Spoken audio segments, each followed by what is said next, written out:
Hello everybody once again. We are looking at another Gorl World chart. You can't do Gorl World without doing Amberlynn Reid over there, our other Gorlypop. So her date of birth is the 27th of December 1990, which has been confirmed. The time of birth is not confirmed, and I'm not entirely sure. Some people say she has a night chart, so they, I guess, assume that she was born before 9 a.m. then, because this is the 9 a.m. version of Key West, Florida, this date and time. And that puts her sun above the horizon. This would be a day chart, and if you go back even just 1 hour, then it's just below the horizon, and then it's a night chart. So that would mean she would be born at least at the latest around 8 a.m.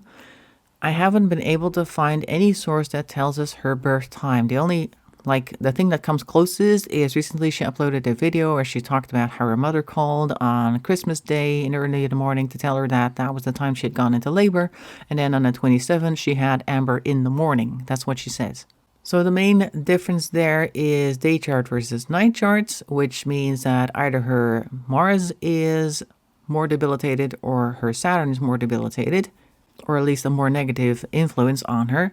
And her ascendant changes, because if it's a night chart, if it's 8 a.m., she is a Capricorn rising.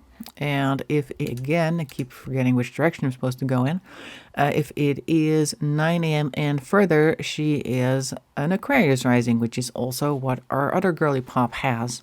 I don't know which one is hers. Let's take a look at the description to see what this says, if we can figure it out. So let's see. Ascendant first house Celestia, yeah. Aquarius is considered masculine by ancient astrologers, suggesting that you're more likely to actively seek your purpose in life, taking the initiative rather than waiting until circumstances are comfortable. We can kind of see that, but also kind of not, because she tends to rely on other people to do things for her.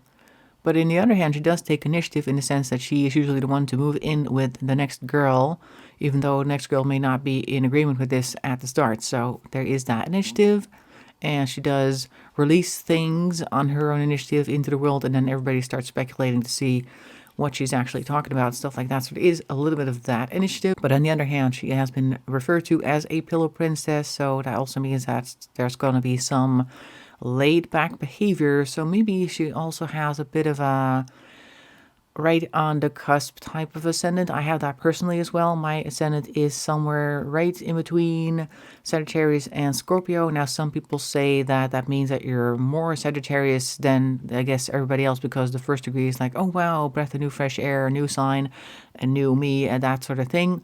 But personally, I tend to feel like the experience that I have are kind of Scorpio, kind of Sagittarius. So, and also my behavior tends to be one or the other depending on my mood, I guess, but still.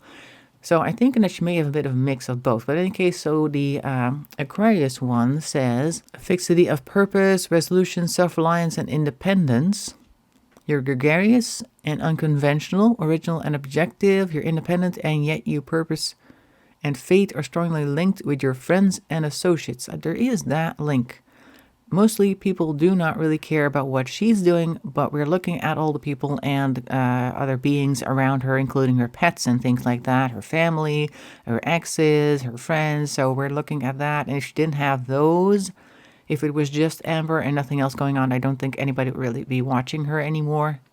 And groups of people also linked into that. Your associates can either help or hinder you achieve your purpose depending on how quickly you learn to assert yourself. You're usually a good judge of character, okay, but need to learn to trust your instincts. Your purpose may be linked with humanitarian causes, or with metaphysical groups or pursuits. It's also possible that you're interested in scientific ideals. Well, I don't know, but let's take a look then if we were to go back. There we go, because now we have the Capricorn ascendant. What does that say? More feminine. Suggesting you're more likely to wait until you feel comfortable before pursuing your purpose. Okay. You're also likely to depend on other people to take the initiative. Yeah, we're definitely seeing some of that. Capricorn is also a cardinal sign denoting enterprise, enthusiasm, self-assertion, and initiative, which is kind of the opposite of the laid-back nature that they were just talking about, or depending on other people. You're ambitious, persistent, cautious, prudent, and self-reliant. Responsibility and reserve often feature as your first choice of self-expression. Now, of course, this text is assuming that you are a person who's trying to work on themselves and trying to be a better version of yourself every day. And I don't know if we're seeing that necessarily. So maybe this is her and we're just not seeing that because she is going the opposite direction, like running in the opposite direction. We'll look at the descendant that for a moment. But first, let's take a look. Responsibility and reserve often feature that. I already said that. You approach most things in life cautiously, making careful plans before starting anything new. I don't know if she says that she's a planner, but I haven't seen too much planners here. You're a plotter. Take life rather seriously. I don't see that. Your ambitions are attainable through hard work and perseverance.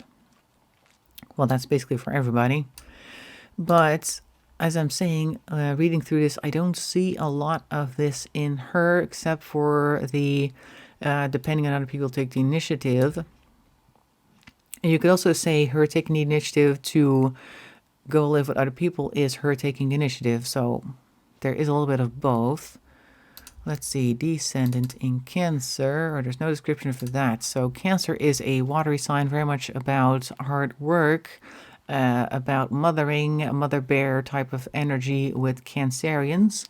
Emotions can run high, and I don't see that with her. Well, she can show emotions, but I think a lot of that is performative. At least that's what she shows on the camera. And if she is a Capricorn rising, that would make her a Leo descendant, because it's us and a descendant. Over here, DS right there would be Leo. And I kind of do feel like she has a similar thing going on with what Foodie Beauty is also experiencing, that she's trying to be her descendant. She's trying to be this big personality that everybody should look at and stuff like that. They have that in common. So I think this would make more sense. That would make her chart a day chart. Maybe we can go like half an hour backwards and see if we can still get this set up. 8:30. No, 8:30 is already a night chart and a descendant in Cancer. All right. Okay, now let's leave it on 9 a.m. then. That does make her a day chart. All right, fine. We'll leave it at 9 a.m. because just I see this bit more with her than I see the descendant in Cancer. All right, then we've got that set for this reading. Let's take a look at the rest of the chart. Then we shall take a look at, for instance, she is someone who is interested in women. And people who are interested in women tend to have to look at the moon for their partners. The moon is in Taurus with her over here in her 4th house of family matters. Let's see what that says then. Moon in 4th house. Suggesting a place of residence constantly undergoing change. Yeah, we do see that. She does frequently move home. Yep, definitely seeing that. And state of renovation. She does like to buy new things, to do new things around the house. Members of the household are coming and going. Yeah, I think this is definitely her moon placement. We've seen that. Now, the moon doesn't shift with the time too much. Moon is one of the fast movers as well because they tend to go like through the entire zodiac in a month. But they would have stuck in Taurus for a while still, depending on the time. So we're definitely seeing the correct moon here. So it says here she may adapt positively to constant changes in her domestic life, or she may feel a constant sense of instability.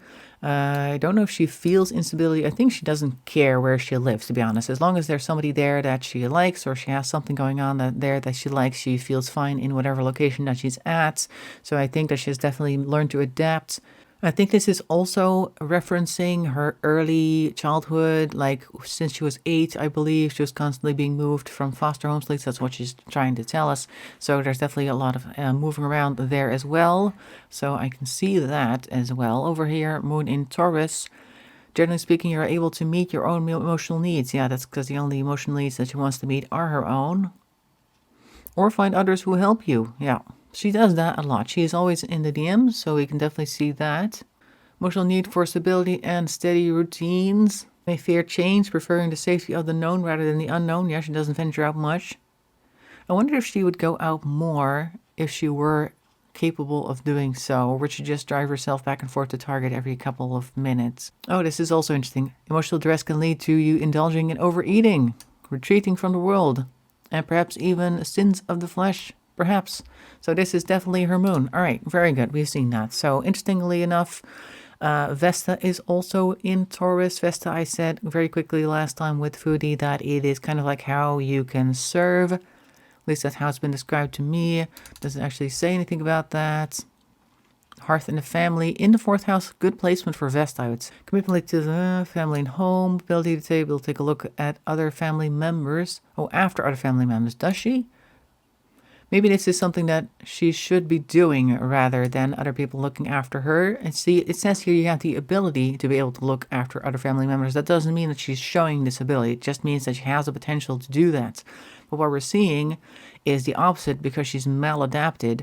And that means other people have to look after her. It does say you may have experienced extra responsibilities in childhood, which prepared you for this role in later life. And we do have that story where she saved her brother from basically choking on a cord from the blinds, I think it was, some type of window covering. And with her parents having some type of addictions, I'm pretty sure that her being the eldest in the group of kids, I think she was the eldest, or is another brother older than her? I don't know. I think she has 2 brothers. She may be the eldest. I have no idea, but she would have had that role of I gotta take care of the family because the parents are currently not able to do that. Also interesting that says here you need to avoid becoming inflexible. Yeah, that's good advice for everybody, but her in particular, because as soon as she becomes immobile, that is the end of the road for her. Now, Algol is here as well. I pointed that out with Foodie Beauty as well, but Algol is a fixed star, so it's going to be in this location with everybody on the 26th degree of Taurus. Of course, with her, it is in the 4th house, which is different from Foodie's. Foodie's was in the 6th house. So with her, her family thing, a situation could be an issue with her overindulging because it is in Taurus. Algol tends to be like I said, disembodied head, what could end up disembodying your head if you're not careful. So if she is too comfortable or trying to make herself too comfortable, then the family issues are going to end up being an issue for her. She may become an issue for her family. That may also be the reference here. It's not always just what you're going to do. It could also point to what other people can experience with you when you look at the chart and placements like these. Now, the ruler of Taurus over here is Venus, and Venus is in the 12th house. So the connection I would make then with Venus being in the 12th house and ruling the 4th house is that she is looking for relationships that can fix this over here, which is also what we're seeing because she keeps going back to how things used to be in her past. I think that's also where she's going to get stuck because Algol is here as well. This is something that is just ruling her day-to-day life. People keep telling her to go to therapy to work things out because she is a responsible adult now, or at least she's an adult. She should be responsible and work on herself so that this whole section over here is no longer an impeding factor, but we're not seeing that. She is kind of stuck here, and she's also comfortable here with the moon in Taurus, so she doesn't really want to venture off of her little island much, and when it comes to her past. So we shouldn't expect too much change there. And since we are looking at a day chart, that means Mars would be an issue for her. Mars is in her 4th house. So Mars is like fighting, confrontations, that type of thing, ready to fight people, I suppose. And it is in the 4th house. So I guess there is trouble at home, trouble in the family, makes no surprise, of course. Let's take a look what it actually says in more detail. Strong personal desires, though you will usually follow a reliable course of action attempting those desires. You are stubborn if opposed. No kidding. In the 4th house, you seek attention and independence, your home environment. While others in the home may want to relax, you may want to get things moving. She's always the one to dictate what's going to happen. You or a family member may have been aggressive in your home during your childhood. There may be some of that. I don't know. We don't know too much about aggression in the home. It could have been her, could have been her father, could have been when her parents were on something that they were doing some things that were not great. Her brothers may have started acting up. Who knows? But there's definitely a hint here that was what's going on. Now, she is a online personality, and the 10th house straight across is a career house. We see that her medium coolie or midheaven is in here, and this is, I believe, Pluto. Yes, Pluto as well. Now, Pluto, as it says here as well, is a planet that moves very slowly. So a lot of people have Pluto in their Scorpio. I think I do as well. It takes a long time, and 12 to 32 years in each sign. So if you're within a certain window here, you will have it there. So that's not a surprise. In any case, it's in her 10th house, saying that she would be a powerful leader in her chosen career. And she may use her profession to feel powerful, but she does like to make her profession a tool to make herself more known. She wants to be very well known. She wants everybody to know her name and to look up to her some way, or at least think about her in some way. I think she is the type of person that doesn't care whether you like her or not, as long as you're paying her attention. That's the main thing. You may experience major upheaval in your work environment. Yeah, no kidding. That could also mean a move. It could also mean that things tend to change a lot for her as it is. And also, the ruler of Scorpio is Mars, and Mars is in this house. So these two have a very strong connection, the 4th and the 10th house. So her job is her family is her job, kind of like that. Or at least her background is her job, and she likes to do that publicly. Although, like I said last time as well, Scorpio, secrecy. She doesn't like to have all her cards on the table, which is also kind of what her work is, keeping secrets so that people start to speculate, and then she gets more attention. If she were to throw all the cards on the table, everybody just kind of look at it and go, okay, I guess that's it, and then you're not interesting enough for me to keep looking, so I'm going to go move on and look at somebody else. And she doesn't want that, for sure. All right, let's take a look. What else we have? Sun in the 12th house. 12th house is house of endings, and the sun in there is an interesting thing, actually. Let's see. Much of your life spent working behind the scenes. Yeah, that also has a lot to do with over here, because we're only really getting to know what's going on when an ex leaves and comes out with their story. So in the meantime, she has this whole public persona that is this and that. She wants to look a certain way, and that's not really what she's actually doing, how she actually is behind the scenes. You have the ability to overcome any difficulties entirely through your own efforts, although you can benefit from other people's charity at greater times of need. Now, like I said in a couple of other instances as well, if you are an adapted person, then you will look at the positive explanation here and go, yeah, that's me. And if you're not going to recognize that. And with her, we see that she's mostly benefiting from other people's charity, which can come in several forms, even the form of people hating on her because it gets her attention. It's likely that you've missed out on an opportunity to have a close relationship with your father. Yep, because the sun is also a reference to your father, and the moon is a reference to your mother. So, and the sun being in the 12th house, which is a house of endings, makes sense that this is also a reference to not having much of a relationship with them, which she also confirmed recently that she does have like a no contact, I think, currently going on, and so that is a confirmation. And over here it says, although you may find it difficult, moments of quiet reflection will ultimately prove to have a healing effect on any emotional pain. And I don't think she actually knows how to reflect. All she does, from what we can see, is project. So projecting all of her problems on the people around her, like people have said as well, like whenever she has an issue with somebody else, she accuses them of something that she does herself. So she's not really a reflective person, even though she likes to journal, says that she likes to journal every day. I would like to see what she writes down, because I'm pretty sure it has nothing to do with reflection, at least very little, because we're not seeing any of that with her. So that's her sun position. Now, let's see, Venus is also in her 12th house, which is a relationship planet, or it can mean relationships. It can also mean the female partner, if you should ever meet one. I think I may have also said that the moon has some relation to that. It kind of does. They both have some relation to that. Moon can be female partner, can also be a mother, or a combination of both. Venus is in the 12th house, so I'm guessing that also means, with it also being a Capricorn, that it is a practical Venus. Like, it may be that she tends to have relationships basically for practical value rather than romantic value, even though she probably claims that she is a romantic girly pop. We're not seeing that so much. It's mostly what can we get from each other, or what can you give me, basically, because the other person doesn't seem to matter too much in this equation. You just need to be there and appear to be in love with her, and then she's already happy, aside from helping her with everything that she can't do herself, obviously. But it is in the 12th house, so that may also reference the fact that relationships tend to be in a practical nature, but also tend to end rather quickly, or at least there is always a guaranteed end to them. Venus in the 12th house, Love of abandoning yourself to the unknown.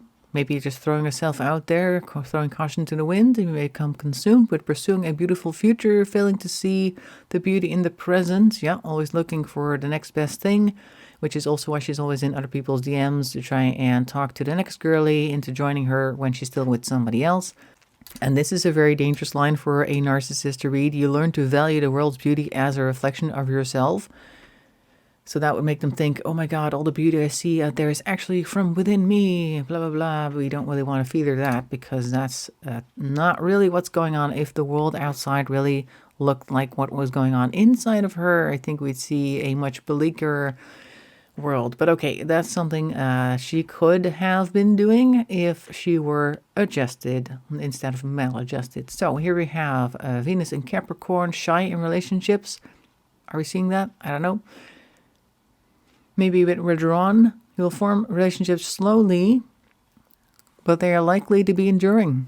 You may not form close relationships early in life, but later will have solid and committed relationships. You are responsible with your money and possessions. I don't see this at all. We don't see any of this responsible with money and possessions. We don't see any committed relationships. So this is very interesting that we're seeing Venus in Capricorn, description being complete opposite of what she's actually doing. But I guess that also means maladjusted. We're not seeing this.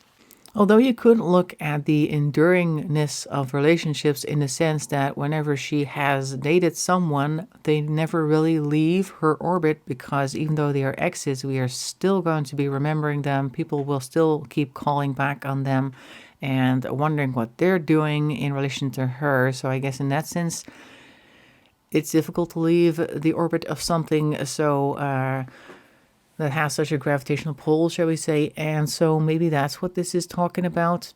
So who knows, we may later in life see a committed relationship if she gets to the later in life part. But we'll then also have to see the responsibility with money and possessions. We're not seeing that. At least she's not apparently responsible, let's put it that way. Maybe she's doing stuff behind the scenes with her Scorpio over here that may have, I don't know, maybe she's been setting a whole bunch of money aside that she should have given to other people who were in certain live streams that should have earned something out of that. And I think the person who was in those live streams that should have earned some money could totally sue her for missed income. Anyway, let's take a look at the next thing that would be interesting. Her North Node is you. It is also in Capricorn, so this 12th house of endings is very important. A lot of things end, a lot of things come and go in our life, basically. It's not just endings. It's kind of like the death card in tarot. It points toward one chapter closing and another opening. There's always a door opening when another closes. So she has a lot of mutability in her life, which is interesting because I think Capricorn is a fixed sign. Or is it a cardinal sign? Yes. Meaning that it's more for action and dynamics and stuff like that. Okay, great. But the North Node in Capricorn, a quest for maturity. All right, well, we don't need to read anything else because she's still on it. I'm not sure if she's ever going to complete it. But she should be on a quest for maturity. That's basically the whole long and short of this story. You have the tendency to become over-dependent on other people and cling to them as if you were a child. Oh yeah, definitely. You burden others with your real or imagined emotional problems. Wow. This basically, when we looked at foodies, we had a certain part in her chart. It was like, oh yeah, this is her 100%. And now I think we found the one for Amberlynn Reid here. North Node in Capricorn. Wants other people to take the parental role. Yeah, she's not going to do it herself. You'll spend much of your life searching for a father figure unless you can rise to the challenge of becoming responsible for your own life. Will we ever see it? I don't know. Place your bets. You need to let go of your personal problems and work towards your own respected place in the world. There you go, advice. But also trying to find your own stability and stuff like that without constantly going back to your 4th house and going, oh my guys, it's because of all this that I can't do X, Y, and Z, and I can't drive myself, I can't lose weight, I can't seek help for all the mental issues that I claim to have and stuff like that. Anyway, so North Node in 12th house, quest to see yourself as part of a greater whole. Okay, that's interesting. You need to learn mind over matter to transform your self-preoccupation in a spiritual unity. Wow. Okay, that one's also calling her out big time. Particularly the first sentence, see yourself as part of a greater whole. Yeah, that's difficult for somebody who has narcissistic tendencies because they tend to see themselves as the greater whole. But she needs to see that she is just a part of the greater whole. Like the entire universe out there is unimaginably large and she is just a speck in that entire universe. And until she sees that, realizes that she's not as important as she would like to think, she's just going to keep doing her thing. But yeah, quest for maturity all the way. We've been going for quite some time. Let's finish this by looking at Chiron. Chiron is in her 6th house, which is her body and her physical health, her routines, day-to-day activities. And it is in Cancer, the water sign that likes to be the mama bear, likes to, I guess, make sure everything is correct emotionally. Also, Cancer as a sign is the type of sign that, as somebody I know says, attacks sideways and then scuttles off whenever they encounter some type of opposition, buries itself in the sand, and then doesn't want to respond to the people that are calling them out for their actions. The way that he put it is kind of like the Cancer, the crab in this case, because that tends to be the sign that represents them, scuttles up to somebody in a zigzag pattern, so they're not direct. So they go back and forth, and then they pinch you, and then they scuttle away and dig themselves into the sand and hope that nobody's going to come and look at where the air bubbles are popping out, so to speak. So that's kind of like what I see her doing as well, kind of funny. But anyway, we were looking at Chiron over here in the 6th house, so there's definitely going to be some issues with her routines, with her body, her sense of, I guess, routines, and her physical well-being, issues with health as well. But let's click it open to see what it says as well. 6th house, suffer from feelings of physical inadequacy. Yep. Also have experienced physical pain as a child. Your search for self-healing may lead to your healing others in a daily basis. You could teach healing techniques. This is also what Foodie Beauty had. Chiron, I guess, is also a slow mover. Just that she had it in Taurus. All right. And may feel a little unsure of yourself in your own family. Yep. She was moved back and forth, and that makes sense. May stem from a painful relationship with your father. Again, the father. Both of them have father issues, or daddy issues, as people like to say it. So once again, we have an overlap between our girls here as well. You'll intuitively know how to care for your family members and loved ones for their highest good. Maybe, but I wouldn't count on it if I were related to Amberlynn Reid, that she would come and take care of me in my old age. That's just the thing. So she has a wound in her 6th house, which is a Cancer house for her. Cancer is ruled by the moon. The moon is in the 4th house, so we still have the connection with the 4th house. With her, the 12th, 4th, and 6th houses are very much connected with her public personality, or at least being very public with her life in certain aspects, and others not so much because of the secrecy as well. I really feel like I'm giving you the same chart reading twice, because both Foodie and Amberlynn have very similar charts. Maybe this setup over here, this chart, is a recipe for becoming somebody like them. So if you happen to have a chart that's very similar in layout to these two, do not make a YouTube account and do not upload videos, because you will regret it. But of course, if you're like them, I suppose this is something that you would want to do anyway. But anyway, so the moon is in the 4th house, meaning that she has a relationship, or at least a connection between the 4th and the 6th houses through the moon. So it is a very big emotional wound that she is nursing without actually trying to fix any of that, because that is what we have seen. Her South Node is over here in Cancer in the 6th house. Quest to see the self as part of a greater whole. Yeah, we saw that already. This is the same description basically, but only then in the South Node. So basically both of them have the same description, but in the one it's we can see that the South Node is in the 6th house and the North Node is in the 12th house. The relation between those two makes for the description of you need to seek some maturity and stop being such a child, which I think is the main takeaway. With Chantal, we saw that she tries to fix things through idealizing relationships. With Amber, we're seeing that she's trying to fix things through constantly going back to the same thing over and over again, which is kind of like walking in circles and expecting to end up somewhere else, or doing the same thing expecting a different result, which is the definition of insanity, which I'm pretty sure a lot of people know by now. And she is still the child that got hurt in the past. And I have a lot of sympathy for people who have really bad childhoods. But at the same time, once you are an adult and you have resources, you have things available to you, you can go get a therapist, you can go seriously work on yourself, that trauma needs to be resolved. And it is your responsibility to deal with that yourself and not put it on other people and say, oh, my mental health, it's because of this thing. Sorry, you guys, I can't help it because I have this, I have that.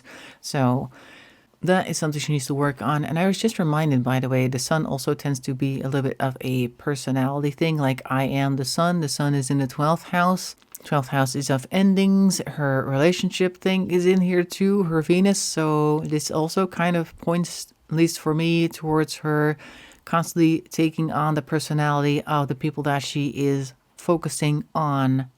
She has what they have. She has their experiences. She has their past. She has their personality. She has their accent.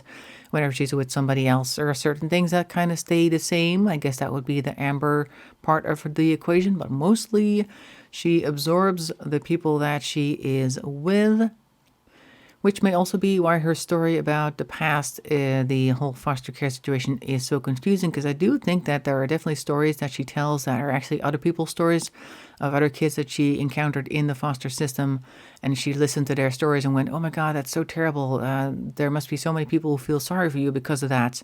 Hey, if I start saying that that's my story, then people will start feeling sorry for me, and like trying to get people to feel for her with other people's stories. That's what I'm thinking here. Anyway, so that is what I'm seeing right now for our Gorlypop Amberlynn Reid. I hope you found that interesting. I'm going to cut a lot of this out because it turned into a lot of rambling. So hopefully it'll stay under 20 minutes, but we'll see about that. And if you like this, make sure to let me know in a comment if you liked it so that we can make more of these in the future. In any case, for now, thanks for watching, and bye-bye for now.